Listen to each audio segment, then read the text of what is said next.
lời em đi, liệu anh có còn cần em không?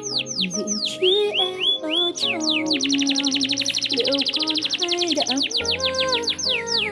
Xin anh làm ơn cho em lý do vì sao anh như vậy, một đáp án thật sàn đơn.